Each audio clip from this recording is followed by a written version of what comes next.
Hi, എല്ലാവർക്കും A to സെറ്റിൻ്റെ പുതിയൊരു ജോബ് ഇൻഫർമേഷൻ വീഡിയോയിലേക്ക് ഒരിക്കൽ കൂടി സ്വാഗതം. Kerala state drugs and pharmaceutical limited trainee വിഭാഗത്തിലേക്ക് വേണ്ടിയിട്ട് ഇപ്പോൾ വ്യത്യസ്തമായിട്ടുള്ള ഡിഗ്രി ഉള്ളവർക്ക്, എഞ്ചിനീയറിംഗ് ഡിഗ്രി, ഡിപ്ലോമ ഉള്ളവരെ വിളിക്കുന്നുണ്ട്.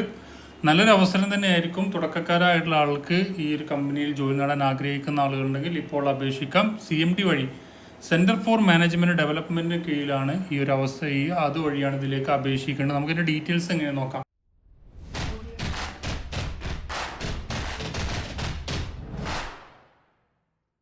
കേരള സർക്കാരിന് കീഴിലുള്ള Kerala state drugs and pharmaceutical limited എന്ന് പറഞ്ഞ സ്ഥാപനത്തിലേക്ക് വേണ്ടിയിട്ട് ഇപ്പോൾ പുതിയ റിക്രൂട്ട്മെന്റ് നോട്ടിഫിക്കേഷനുമായി trainees under training and development സ്കീമിൽ വേണ്ടിയിട്ട് പുതിയ റിക്രൂട്ട്മെന്റ് നോട്ടിഫിക്കേഷൻ പ്രസിദ്ധീകരിച്ചിട്ടുണ്ട്.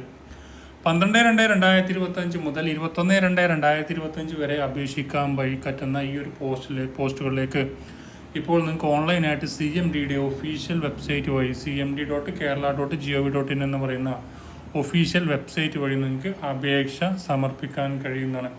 ഇപ്പോൾ ഇതിൽ പോസ്റ്റുകൾ നോക്കുകയാണെങ്കിൽ ട്രെയിനി വിഭാഗത്തിലേക്ക് വ്യത്യസ്തമായുള്ള സ്ട്രീമിലുള്ളവർക്കാണ് അപ്ലൈ ചെയ്യാൻ പറ്റുക. ഇലക്ട്രിക്കൽ എഞ്ചിനീയർ വിഭാഗത്തിലേക്ക് 2 vacancy, MTech or BTech in electrical engineering from a റാഗനൈസ്ഡ് university or institution. 15,000 രൂപ 3 വർഷത്തേക്കായിരിക്കും ഇതിന് നിയമനം ലഭിക്കുക.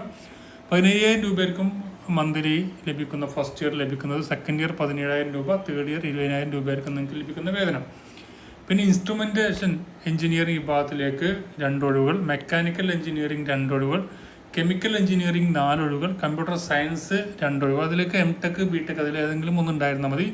പിന്നെ MSc ബയോളജി, മൈക്രോബയോളജി ആണെങ്കിൽ MSc microbiology from a recognised യൂണിവേഴ്സിറ്റിയാണ്.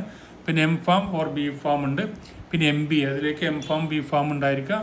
പിന്നെ MBA ഫിനാൻസ് വിഭാഗത്തിലേക്ക് അപേക്ഷിക്കുക. പിന്നെ diploma in mechanical engineering 2 vacancy, diploma in electrical engineering 2, diploma in fire and safety 1, diploma in plastic technology 2, AC mechanic 2, boiler operator 3. അങ്ങനെയാണ് വേക്കൻസികളൊക്കെ വന്നിരിക്കുന്നത്. അപ്പോൾ ഇതിലേക്ക് 18 വയസ്സ് മുതൽ 36 വയസ്സ് വരെയുള്ളവർക്ക് അപ്ലൈ ചെയ്യാൻ പറ്റുന്ന പോസ്റ്റിലേക്ക് SC ST OBC വിഭാഗത്തിനും മറ്റുള്ള പിന്നോക്ക വിഭാഗക്കാർക്കും അതിൻ്റെയുള്ള ഏജിലോ മറ്റ് കാര്യങ്ങളൊക്കെ ലഭിക്കുന്നതായിരിക്കും എന്നും കൂടി ഓർത്തിരിക്കാം. അപ്പോൾ ഇതിലേക്ക് താല്പര്യമുള്ള ആളുകളുണ്ടെങ്കിൽ 1/2/2025 കണക്കാക്കിയിരിക്കും ഇതിൻ്റെ ക്വാളിഫിക്കേഷൻ മറ്റ് കാര്യങ്ങളൊക്കെ കണക്കാക്കുന്നത്.